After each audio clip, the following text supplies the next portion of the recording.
Urdu Discovery کے معزز دوستو، میں ہوں ماجد ملک اور آپ تمام دیکھنے اور سننے والوں کو السلام علیکم۔ دوستو، آج سے چند سال پہلے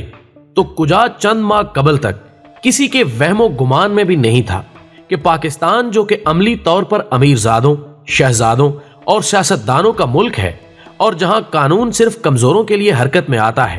وہاں کوئی ایسا موڑ بھی آ سکتا ہے کہ اقتدار کے ایوانوں کے باسی بھی قانونی گرفت کی اذیت سے دوچار ہو سکے۔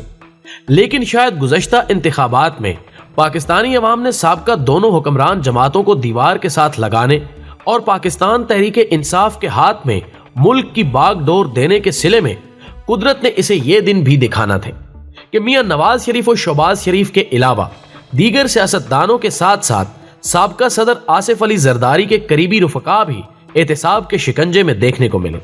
اور ابھی قوم اس حیرت سے نکل بھی نہ پائی تھی کہ خبر آئی کہ آصف علی زرداری اور ان کی ہمشیرہ محترمہ فریال تالپور کا نمبر بھی لگ چکا ہے، اور جس کی صداقت حالیہ دنوں میں آنے والی اس خبر یعنی ان دونوں بہن بھائیوں سمیت 7 مزید افراد کے ملک سے فرار ہونے پر پابندی عائد کر دی گئی ہے۔ بالفاظ دیگر ان کا نام سٹاپ لسٹ میں شامل کرتے ہوئے FIA کے حکام اور ملک کے تمام ایئرپورٹ کو بھی حکم نامہ جاری کر دیا گیا ہے کہ ان سفید پوشوں کی بیرون ملک فرار کی ہر ممکنہ کوشش کو ناکام بنا دیا جائے۔ ناظرین، آپ دیکھ رہے ہیں یوٹیوب کے اس منفرد چینل اردو ڈسکوری کو، جس نے اپنی مادری زبان میں ان حقائق کو سامنے لانے کا ارادہ کیا ہے جس کی جسارت اس عہد بے مثال میں کافی مشکل سمجھی جاتی ہے۔ لیکن کرپشن اور ملکی وسائل کے ساتھ بددیانتی کی اس دلدل میں قدم رکھنے سے قبل ہم اپنے نئے آنے والے ساتھیوں سے حسب روایت درخواست کریں گے کہ وہ پہلے چینل کو سبسکرائب کر کے ساتھ موجود نہ بجنے والی گھنٹی بھی ضرور بجا دیں، تاکہ آپ کے اور ہمارے درمیان اعتماد کا یہ رشتہ مضبوط تر ہو سکے۔ معزز خواتین و حضرات، نصیبوں جلی اس قوم کی اس اکثریت، جو کہ نہ صرف خود اپنا بلکہ آنے والی نسلوں کا مستقبل بھی ان سیاسی اداکاروں کی خاطر بیچتی آئی ہے جنہوں نے ہمیشہ ان کے حقوق پر ڈاکہ ڈالنے کی کوشش کی، کو نوید ہو کہ ملک خداداد میں اب احتساب کی اس لہر نے جنم لے لیا ہے جس کو روکنا کسی بھی صاحب تجوری کے لیے ممکن نہیں، اور قرائن بتا رہے ہیں کہ اب نہ ہی تو پاکستان میں کسی NRO کا کوئی مستقبل ہے اور نہ ہی ان دشمنان وطن کا، جو کہ اب تک اپنے نظریے ضرورت کے تابع ہو کر اس کی تخلیق کرتے آ رہے ہیں۔ بلکہ ناظرین، یقین کریں کہ آنے والے موسموں کی ادائیں دیکھ کر ان پر پیار آ رہا ہے، جو کہ فرائن وقت کے گریبان چاک کرنے پر تلی ہوئی ہے۔ معزز ناظرین گرامی، یہ خبر بھی اگرچہ کوئی اتنی زیادہ پرانی نہیں ہے،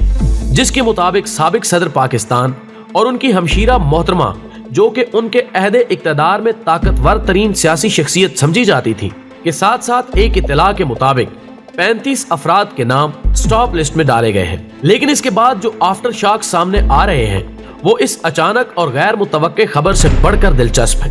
جن کے مطابق آصف زرداری کا یہ مذکہ خیز بیان کہ میں اگر گرفتار ہو گیا تو مشہور ہو جاؤں گا بھی کافی دن تک عوامی کہہ کہوں کی زد میں رہا،